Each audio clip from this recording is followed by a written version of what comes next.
Welcome to Three Thoughts On. Today we continue our series in resilience, and my guest today is Lisa Smith-Batchen. Lisa is a world-renowned elite ultra runner, Ironman competitor, and an adventure racer. Lisa has finished dozens of extreme races and is a woman of many firsts. She was the first American to win the Marathon des Sables, which is a stage race through the Moroccan desert. Lisa has not only finished the Badwater Ultramarathon 10 times, but has also won it twice. By the way, the Badwater Ultramarathon is considered to be one of the toughest races in the world, and Lisa is a member of the Badwater Hall of Fame. She is also the first and only person to have run 50 miles a day in 50 states in the United States in 62 days.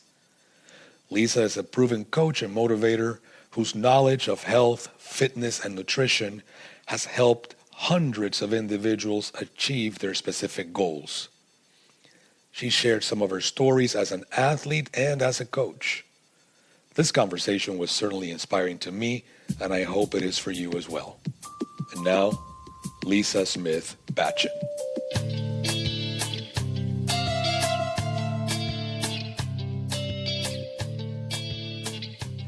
Welcome to Three Thoughts On. Today we continue our series on resilience, and my guest today is Lisa Smith-Batchen. Lisa, how are you doing today? I'm doing well. It's snowing here in the Grand Tetons.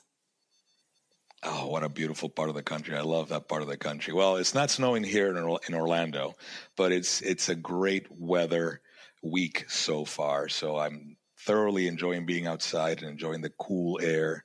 Cool meaning 60s, which is cool. It's cool for Florida. Well, thank you for making the time, Lisa. I'm very excited about hearing your story. So why don't we get started with a little bit of an introduction on who you are? What's your story, and how did that story unfold to get you to live the life you currently live? Well, I'm 63 years old. I live in Jackson, Wyoming with my husband, Jay, and my two girls, Annabella and Gabriella. But they're both away from home now, so I shouldn't say they live with us anymore, and I miss them terribly. It's a tough phase being an empty nester. It's taken some serious resilience to adapt to that change for me. I don't really like it that much, let me tell you. I can relate. Yeah, I'm sure. How I arrived to where I am today, wow, what a powerful question. Things kind of evolve always. Things are always evolving. Change is constant. There are only two things that we're in control of, and one of them is our actions and our attitude. And my attitude has always been to be in a place of life where sometimes things just fall into your lap, right? Where you have to make choices about which way to go. Do I go left? Do I go right? I'm standing on the ledge. Which way am I going to go? And I think arriving where I've arrived has come with a lot of being spontaneous and simplicity and being very open-minded to being vulnerable about where you're supposed to go and what you're supposed to do. Because I think there are so many options and so many choices out there of how I've gotten where I am today. And I'm not the kind of person who looks back and says, look what I've done and look what I've done to get where I am today. I look like what there is to do today, tomorrow, and where I'm heading. And it's continually evolving. I'm continually redefining myself and redefining my purpose and my passion in life. So I don't think that I've arrived yet, to be quite honest, of where I am, if that makes sense to you. It makes perfect sense. It is a journey. You never really get anywhere. You just take a pause to rest, right? And then you keep going, because it is the journey, not a destination, at least for me. Absolutely. It's a journey of every day of evolving, changing, continuing education, continuing to learn and grow in your faith in whatever it might be. It's all about growth, change, and continuing moving forward. Well, that's fantastic. So you and I have a common friend. That's Joe DeSena from the Spartan Group. He felt that it was imperative after I did my interview with him that I would speak with you. I actually asked him, it's like, who should I speak with in your circle of people you know through his journey, which was, it is still ongoing and quite interesting. And your name came right up. Why did he want me to talk to you? Oh, boy. Well, Joe DeSena and I go way back. I met Joe a long time ago. I was actually his coach for a while, too. And believe it or not, back then, I could probably kick his butt. I would swear, but I won't do that.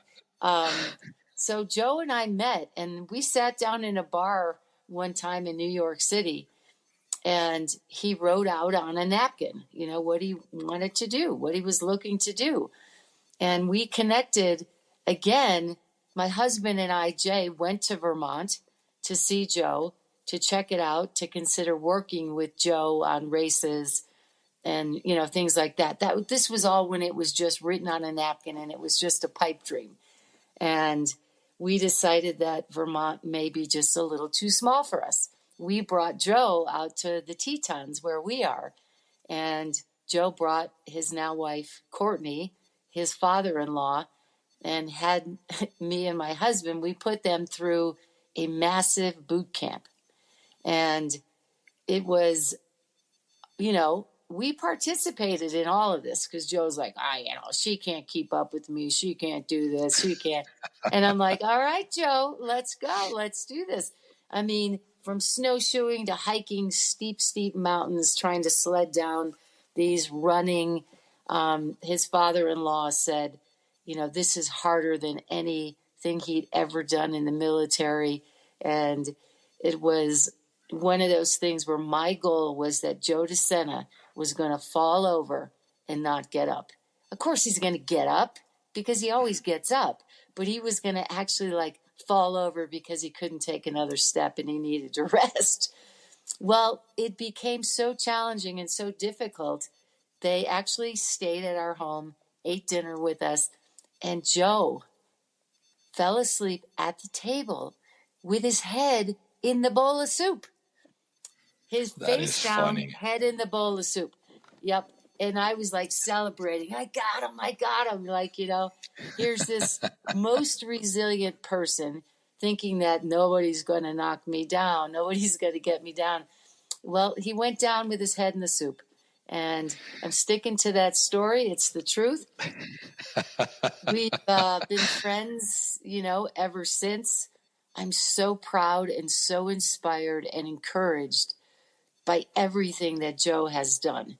Joe and Courtney and the family. And, we went on to do our own races here in the Tetons. We put on some 100-mile races, and our journeys kind of went a little bit separate. I also did a bunch of adventure races myself, some eco challenges, Raid Gauloise, participated in all those. I'll give you another little thing about Joe. We decided we were going to do the Vermont 100 and then get on an airplane and fly to do the Badwater 135. So we finished the Vermont 100 on a Sunday, and Sunday night we're on an airplane to fly to Death Valley to start the Badwater 135 on a Monday, which we did. And we both did it. But then Joe had to throw something else on top of it. Of course, the next weekend he did Lake Placid Ironman. And I'm like, you have to just one-up me, right? Wow. So Joe's a pretty badass athlete himself and has done some incredible things. But I know now his big focus mostly is on getting other people to do those things. And he's certainly doing so. So thank you for that background. Let's go back to you and in your story of resilience. You mentioned you started coaching, Joe. When did you begin this coaching endeavor on yourself? The coaching endeavor it definitely evolved. I coached some when I was in college. I coached some swimming, some diving.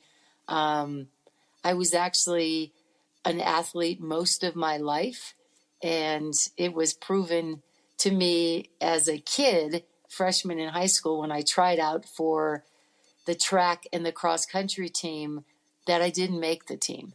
And the coach is like, Smith, you're not on the team. That was my maiden name. You're not on the team. And I was like, what?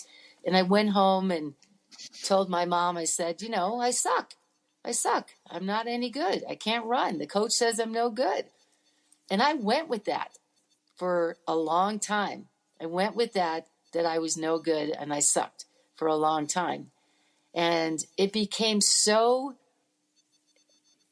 important to me when I discovered, when I was in college, I ran a 5K turkey trot race kind of by mistake. And I won the race. And I won a 20-pound turkey. And I was like, I don't suck after all. I went home for Thanksgiving with the 20-pound turkey. And I said, guess what, Mom? I can actually run. I can actually do this. I can actually run. So I tell people my career started with a 20-pound turkey, my running career. But it also put a fire under me about coaching, of how nobody should ever tell anybody that they cannot do something. I don't care what your age is. You never say, you're not good enough. You can't do that. So I did. I started coaching, and I've been coaching for 40 years now, that you could take somebody who can't run from, the front of their house to their mailbox, and 4 years later they could be state champions. That don't ever tell somebody they can't do something. And that's how it started for me. And I'm still telling people that and still believe that. And it's incredible what each of us are capable of. The possibilities are endless. That's wonderful. I want to touch some more on that in a minute, but I want to go back. So you went from a coach telling you you're no good, you don't make the team, to then you run a 5K after Thanksgiving, right? Because usually the turkey trots are right after Thanksgiving, when you just won. You've eaten way too much the past couple of days, right? And then you go to an eco challenge, which I was a big fan, watching those eco challenges, back in the day when Discovery Channel had them. That's a big jump. The eco challenge, as I recall them, were grueling experiences where not only you have to do all these unthinkable things, but you have to do them as a team, right? You have a team of people, and you have the navigator, and you have the leader, and you have all these different things. And you're in the wilderness, and you're really pushing yourselves through the limit. Talk to me about that mindset of a 5K, and then fast forward to an eco challenge, and then beyond, right? Because you didn't stop there. You kept going, right? So what was going on inside you that kept telling you, I need to go to the next level, and then the next level, and then the next level? Well, the 5K certainly put a fire under me, and I realized that I was angry. I was really, really angry, and I was dealing with some things that created anger. And I'm not an angry person, but it created like some, like nobody's going to tell me I can't do that. And don't let anybody tell you can't do that. But I did go from like a 5K, and then I ran the 10K, and then I went straight to the marathon, and then I went straight to the eco challenge. So I didn't do a lot of steps that I would coach people to do, because I was just in this mindset of why not? Why not? I got invited to do the eco challenge, and I thought, what's that? what is an eco challenge? I mean, it was the first one that was in 1995. And I had never ridden a horse. Like, you got to ride a horse. I was like, what?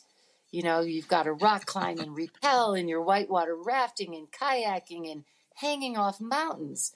This was a 350-mile eco challenge in Utah through the desert. It was super hot. It lasted over 10 days. And it was really challenging, beyond challenging. We finished, and I met some of my best friends of my life there that I still have as my friends, because it was teamwork does make the dream work, but trust in others, like they got your back. Leave no man or woman behind, that we are all experiencing this, together. And I learned that, I'm a little bit of tough. I'm a little bit hard, but I'm also kind of soft. And you don't have to be like so hard, so hard. It's okay to be soft as well. Soft in your way, soft in your moving. And after we finished that first eco challenge, Marshall Ulrich, who's a good friend of mine still, incredible, resilient person you may want to speak to, he says, you ought to do Badwater. And I'm like, what's Badwater? And the race director of Badwater at the time, Matt Frederick, happened to be there at the Eco Challenge. So Marshall introduces me to Matt Frederick. And I said, well, what's a Badwater? Oh, it's a 135-mile foot race through Death Valley in July. And I didn't even know where Death Valley was. I hadn't ever heard of anybody running anything over 26.2 miles. I'd done Ironman races before that, and never knew anybody ran further than that, because that's kind of where my thought process was. Well, that was April. July, I was at the starting line of the Badwater 135. So I went from marathon to the Badwater 135. And I asked Marshall, well, how do you train for this? I mean, what do you need? Run with a few extra clothes on, and, it's a little hilly. It's no big deal. At the time, 1995, there's no website and maps and all of these things to show you just what you're actually getting into. So when I talk about being spontaneous and the unknown of what you're getting into, that was a beautiful aspect of these challenges for me. The unknown. So I finished the Badwater 135, really cussing Marshall Ulrich out, because, like, are you freaking kidding me? Another mountain pass to climb? I come from flat New Jersey. So that's kind of where it's all started for me. And it's continued with the love of endurance, the love of challenge, and the love of, like, I hear all the time from people, well, I used to do this. And I'm like, what do you mean you used to? Are you a used to beer? Yeah. Well, I used to run a 6:40 50 miler. I used to run, 18-hour 100, but I can't run that fast anymore, but I can still participate. I can still do these things, but change is inevitable. And we don't have to be used to beers. We can still be, and we still are, that person. Let me ask you a question. You mentioned a number of different things there. So you say the love of endurance, the love of challenge. I happen to believe that is one of the things that is missing in today's age, because our society has evolved as a result of, not as a result, but what are the outcomes of our modern society is seeking comfort, right? And everything that you see around you it's about being more comfortable, from the remote control to not get up and change a TV, all the way down to Instacart, right? Where things get delivered to you from any or Amazon from all over the world.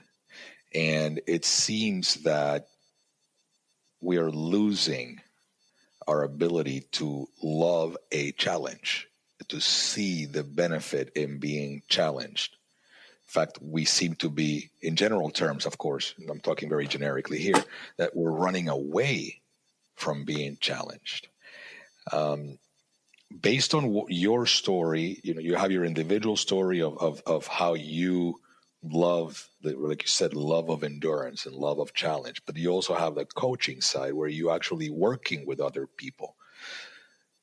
Two questions. Number one, do you agree that that's something that we seem to be missing? And number two, do you think that we can teach that? We are absolutely missing that. I see,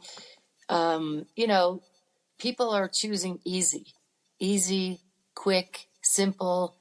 And I believe that it's the hard things, the challenges that create growth. It's the hard things and the challenges that create a mindset of like, I want to do that. I want to do that. I mean, there's so much to do. It makes me literally sad to see so many kids sitting around. They're on their phones or on their, they're just not engaging in activity. And they're sleeping in. They're staying, of course, high school kids, you sleep in, you do those things. But we as my generation of people, we didn't have all that.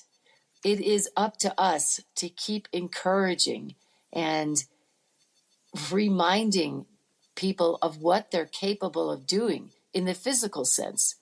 Your mind tells your body what it can do, right? And once your body's doing what it can do, your mind is shifting. Like, you can do hard things, and hard things are so fun because in the end, you're celebrating like, wow, I did that. I didn't think I could do that. And there's not a lot of celebrating in easy. I changed the remote. Oh, good. Honey, can you get up? No, I don't need to get up. I can turn the lights on from the airplane. I can do, there's a lot of reasons to not get up. But getting up is one of the greatest keys to longevity. Holding yourself accountable. If you fall down, you get back up. And if you have a setback, it's a reason to make a comeback. We don't just keep sitting around looking for a simple way out, because that's not living and that's not growing. That's not being your best version of yourself. I like that, and I agree with you. So let me throw something at you and see how you respond, and see if number one, if you have some idea of how to go about this. And this is for the audience. So I gave the example a few weeks back. I was having a conversation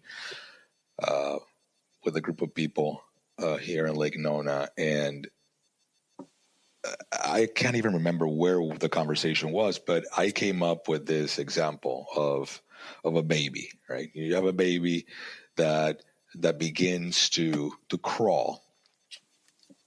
And at some point the baby gets up, right? He's assisted, he gets up and he starts walking, or she starts walking, right? The baby starts walking. And inevitably what's going to happen after the first couple of steps is the baby's going to fall. Because it's never walked before. You start walking and you fall. And in the spirit of the conversation we were having, which was a similar conversation that you and I are having right now, I said something to the effect of, have any of you ever met a baby that after falling 1, 2, 3 times concluded that, this walking thing's just not for me. I'm done. Let's just call it a day. I'm just going to crawl forever because I keep falling. Right? So This is not for me. I'm done. And my point was that we are born with this spirit of resilience, right? We are born with this spirit of continuing to get up. And as a baby, guess what happens? You get up and then you start walking and you no longer fall. And then what does a baby do? it begins to run. And when it runs, guess what happens? It falls again. And sometimes it falls hard. But the baby again says, guess what? I'm going to get up and keep doing this, right? So somewhere along the line, we lose that. And what I wanted to ask you is, as a coach, you have to see that at some point. You must have had people that, as they're going through your boot camp or through your programs, they don't get to the point where they fall asleep on their soup. They just want to stop before. How do you keep people from stopping? Or if they have to stop, how do you manage that? How do you keep them engaged so that they don't completely demoralize themselves, which we tend to do when we start doing hard things? How do you keep them inspired? How do you keep them going? That is a long-winded question, but I believe it's really like, what matters to you? What matters to you as a person? And when you decide what matters to you, the name of my company and business has always been Dream Chasers. Why? I'm a dream chaser. Find a dream and chase it down. Like, literally chase it down. You can't just like, oh, I'm dreaming of climbing Mount Everest, and show up at Mount Everest and think you're going to climb Mount Everest. There are action steps. There's a plan, and you may not be able to stick to the plan, but a coach is going to get your ass back on the plan. And if it's really important to you, and if it matters to you, you will find a way or make one. And it comes down to having courage, being persistent, and sticking to your dream. And the dream, like you're chasing a dream, whatever that might be, through college, or it doesn't have to be a physical aspect or a physical challenge. It can be any kind of challenge, where holding people accountable, but also holding yourself accountable to, I got a call from a student the other day. Oh, coach, I've missed 3 workouts in a row. I'm feeling like a failure. I'm feeling like this. I'm feeling like that. I said, you can't change what you did 5 minutes ago. Get out the door and get going. You can't make up what you've missed. You can't make it up. You got to move forward. And, a lot of people are busy trying to make up what they've missed with training, or I've missed this, I've missed that. I'm so sorry to tell you that we can't make those things up, but we could start over again. People are constantly starting over again. I give them a lot of praise and a lot of credit and a lot of grace, because maybe you're doing that hard 75 challenge, which I'm doing right now. I'm on day 11, inspired by my 20-year-old daughter. You know what? My kids are watching what I'm doing. They're watching us. Parents, you inspire your children, and they will follow what you're doing. So my 20-year-old's inspiring me. I'm like, I'm on board 100%. Today's day 11, and you got to follow through. And when you can't get up, reach out to somebody and get an accountability partner. There are so many ways to keep yourself going. You've mentioned a lot of interesting things there that I want to kind of put together and get your thoughts on. You mentioned earlier in the conversation about being spontaneous and having an open mind, and then leading into a vulnerability, right? To embrace that vulnerability. I happen to believe I'm all on board with Brené Brown on the power of vulnerability, and vulnerability being a strength and not a weakness. But then you also mentioned grace, the grace of starting over, basically being kind to yourself, right? Not beating yourself up for the past, living in the present moment. If you look back to your story as a competitor, not necessarily as a coach, but as a competitor, there must have been times where you had to do that with yourself. Give yourself that grace. Allow yourself to be vulnerable in front of yourself and in front of others as you hit a wall of some sort. right? Through whether it was an eco challenge or an Ironman or whatever. Is there an experience that comes to mind, that where that took place, where you seemingly could not go further, but through the power of vulnerability, through the beauty of grace, through the beauty of being kind to yourself, you were able to use those tools to keep you going? Absolutely. Absolutely. Well, a lot of people, and even myself, they'll say DNF, did not finish, DNF. Well, there's plenty of things I haven't finished. And it wasn't a DNF like, I suck because I DNF'd. It was, I use MTRC, make the right choice, made the right choice. Sometimes in life, you're not going to finish. But you know what? You can go back and try again because you have the capability to do that, or the mindset to do that. And I'll give you an example. I was trying to do the Badwater double out and back. You do 135, you summit Mount Whitney, you come back and do it again. Well, I got up on the mountain to climb Mount Whitney and never had altitude sickness or problems before, but I got really sick. I felt super awful. I'd already covered, 135 miles, and I'm like at 4 miles from the top. Well, I had to go back down the mountain. And here I am sitting, just feeling awful, feeling like so bad about myself, down and out, like blah, blah, blah. But physically, I was not capable. So MTRC, it wasn't I did not finish. I made a choice based on the rest of my life. Live to race another day, live to do something another day. Well, after 2 days, I went back and started over because, number one, I had time, but I knew it was something I wanted to do. So, and I finished.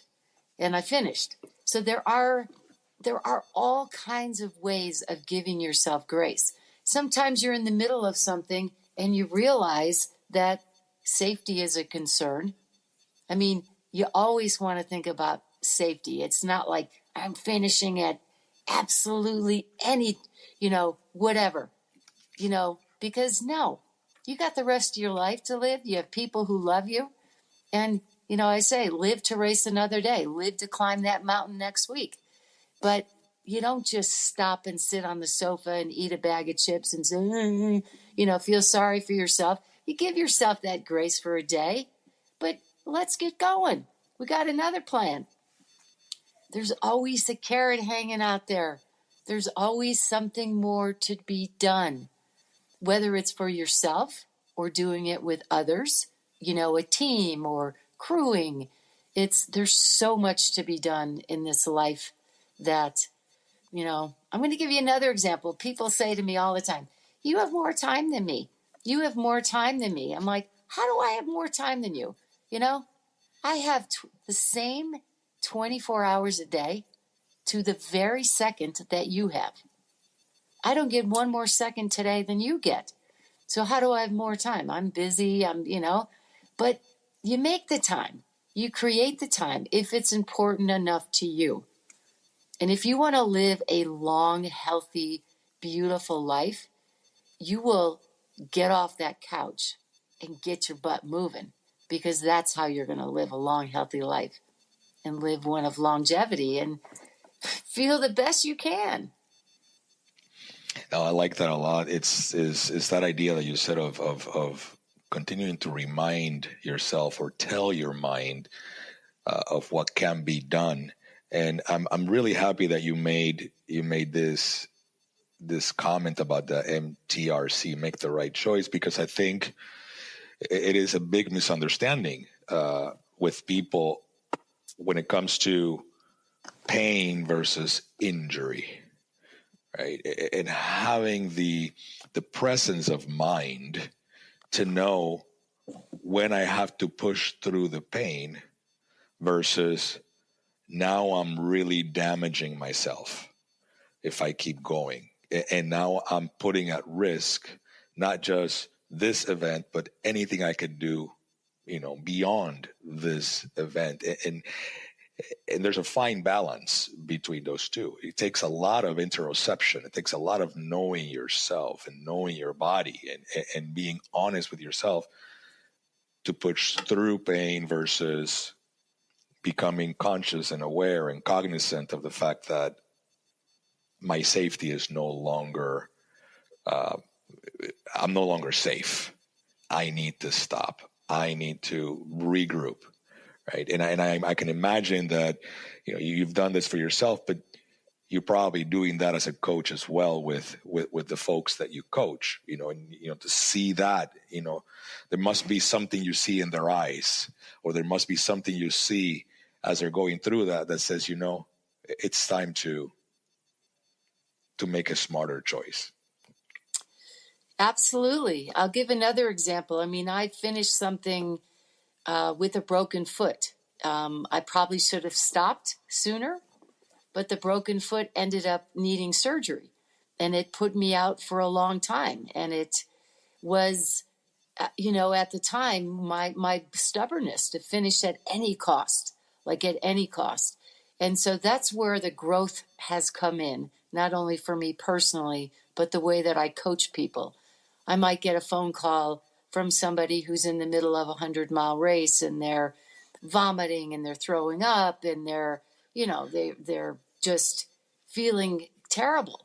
And, there's some questions you need to ask yourself as a person when you are in this situation. You're not a quitter. People don't line up at a 100-mile race or at an eco challenge saying, I'm just going to go 5 miles and then quit. They start those. You start something with the mindset that, sure, I want to finish. I mean, what's your goal? Number 1, I'd like to finish. Number 2, here's a time goal. Number 3, I want to win, or however your goal is for yourself. But the number 1 goal is always to finish. But not everybody finishes. And that's okay, because you MTRC, you've made the right choice, or you make the right choice, but you make the choice. Don't let somebody else make the choice for you. It's part of your growth in your life of making choices and taking action for yourself. That, you know what, I'm so sick right now, I'm going 1 mile an hour. Do I keep trying, or do I decide for myself, for my family, I got to work tomorrow, all these things that are happening outside of just where you are at that moment, where you take stock of yourself. And it's okay if you're not able to continue. That's the kind of coach I am now. It's not beat the crap out of yourself so that you're injured, need surgery on your foot, and you're out for 6 months, So there are those types of coaches and people that at any cost, I am going to keep going. David Goggins, stay hard. And I'll say, David, hey man, it's okay to be a little soft, and that's part of aging too. That's part of like aging and being a little smarter sometimes, because you can always go back. You can always change your goal while you're in it. Let me ask you, do you, in your life, do you feel that these lessons, because everything you've said here, I mean, all I see is lessons, lessons about resilience, lessons about not thinking about being a quitter, lessons about making the right choice, lessons about vulnerability, growth, grace, starting over, getting up. You've been doing this for a long time. Do you feel like in your case, these lessons that are very mental and physical in nature have shaped you to become a better woman, a better wife, a better mother, a better friend, a better daughter? And if so, how? Because, and the reason why I ask this is because I have had conversations where people seem to feel like those two are actually detached. I happen to believe that resilience is just resilience. If you have resilience in one aspect of your life, and you give yourself grace in one aspect of your life, that tends to permeate across. Has that been the case with you? Absolutely. Absolutely. I mean, it is truly all about grace and how you're going to love yourself.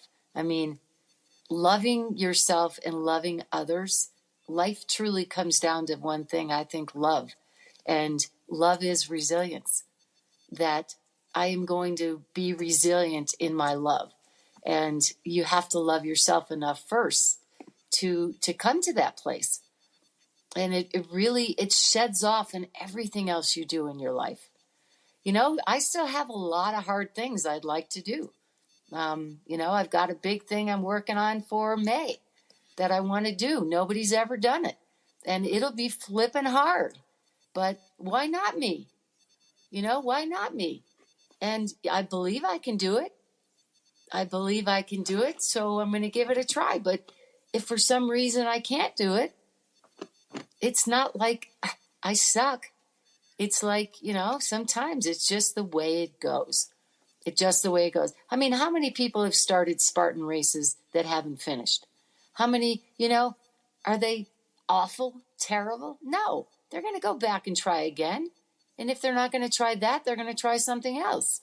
But we have to be so graceful in our resilience of leading and guiding and teaching people that you are so capable of absolutely anything. You know, don't just look at somebody else who's doing something. You be that. You can do that too. That's awesome. Well, Lisa, we are almost out of time. As always, you know, these kinds of discussions, time flies in the blink of an eye. What would you like to leave the audience with as we wrap this up? I'd like to leave the audience with, find your grace, find your passion, your purpose. It doesn't just arrive. It takes time. It evolves. Be creative with your journey, because it is your journey. And don't let anyone ever tell you you cannot do something, because you can do absolutely anything. And strive for greatness. You can be average, good, or great. We can't be good at everything. We can't be great at everything. But it's up to us to choose those things that we want to be average, good, or great at. That's wonderful. Keep moving forward, man. Let's do this. That's wonderful. Where can people find your work? Geez, you can find me. My website is www.dreamchaserevents.com. And it's way behind and needs to be updated, but I'm busy doing other things. That's wonderful. That's wonderful. I'll get to it when I can. That's right. That's right. It's all about priorities. Well, Lisa, thank you so much for making the time. This was enlightening for me. I'm inspired by your story, and I'm gonna tell you, I'm gonna end this recording. I'm gonna walk out that door, and I'm gonna talk to Joe, because he told me that it was you who fell, face first on your soup.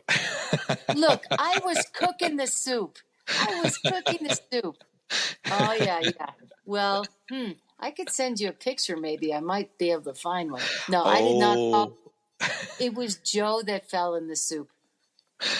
All right, that's wonderful. Well, Lisa, thank you so much. I hope you have a wonderful weekend, and I hope I get to meet you someday. Yeah, too. God bless. Thank you.